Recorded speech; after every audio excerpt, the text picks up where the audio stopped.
This one is like adding insult to injury.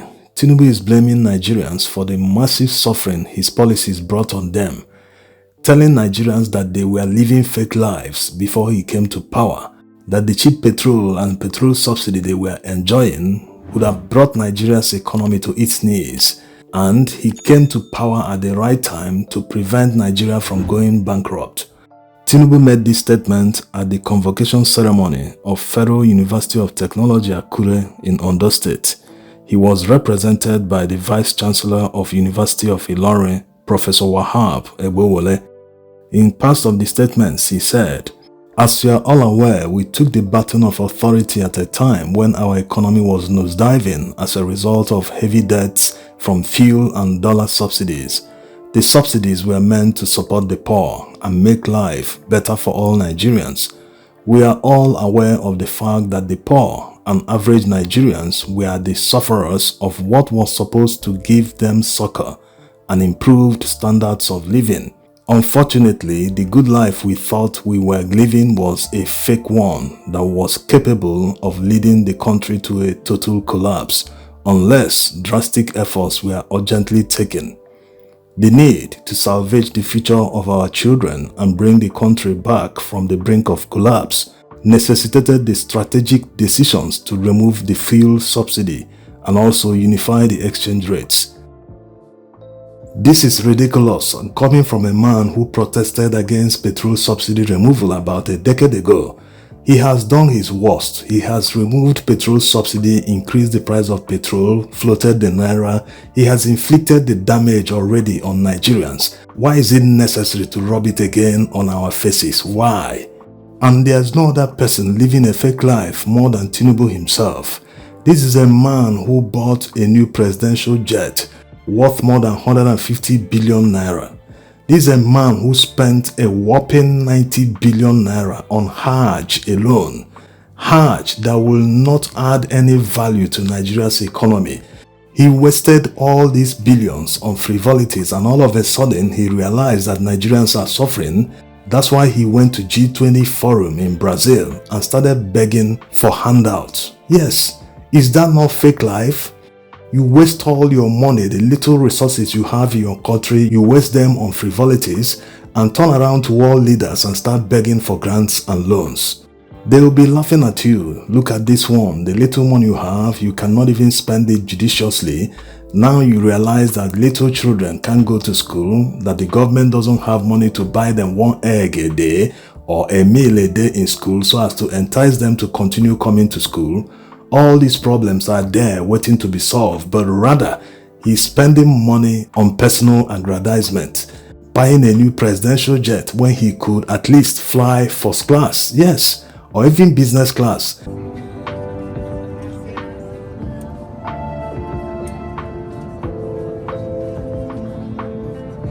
Other world leaders do fly commercial. What is so special about him that he cannot fly commercial? Before he came to power or before he bought his own private jet, was he always chartering private jets? No, he used to fly commercial. What changed? Is it because Nigerian money is now involved?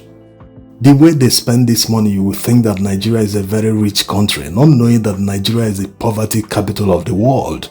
Look at his recent visit to France. The entourage alone, by the way, he hasn't returned. He flew from France directly to South Africa after spending 3 days in France, and the entourage might have been up to 50. What are all of them doing in France? Definitely they are not spending their personal money in France. They all went there on government Estacode, all the hotel bills for 3 days. Imagine the thousands of dollars, if not up to $1 million or more, spent on this voyage alone. They are all on a jamboree. What kind of fake life is this? Your people are suffering, people are dying just because they can't even afford a meal a day. But here they are, partying and squandering the money. Isn't that living the fake life? After the jamboree in France, the government released this picture, saying that they signed an MOU with France, that France will invest about $300 million into the critical resources in Nigeria.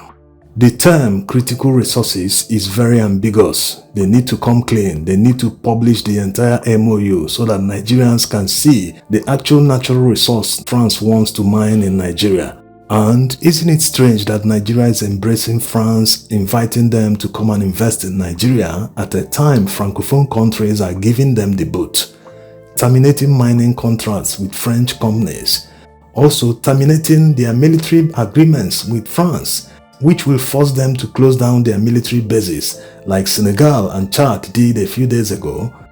Are they genuinely doing the wrong things, or are they genuinely working against Nigerian people's interest? This is very strange and not surprising because of the background of people in power. Yes, they've been known to be CIA agents. As such, they are doing their bidding instead of working for the Nigerian people. No matter how much you invest in other African countries, if you don't take Nigeria for a serious country and a partner in your crusade, you won't achieve the results.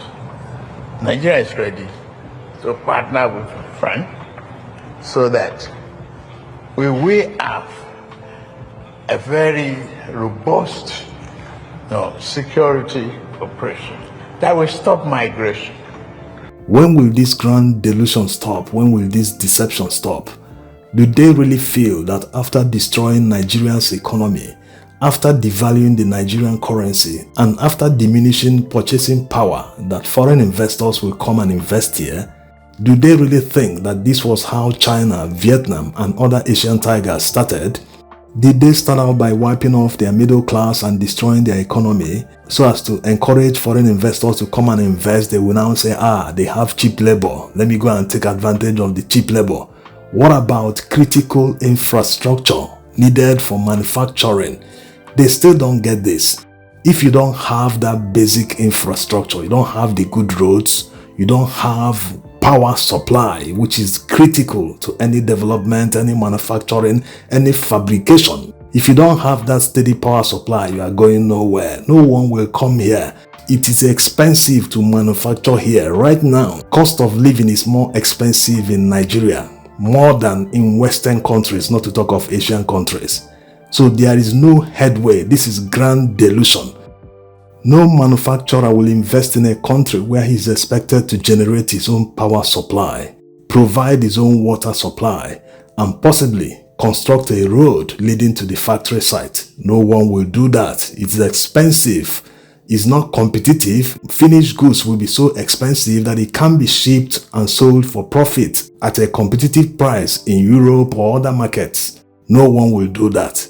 The manufacturers that did that and endured for many years, even before the destruction of Nigeria's economy, are packing their bags and leaving. So how do you think that new ones will come? The owner of Lafarge just sold their stake in Lafarge for more than $1 billion to a Chinese investor.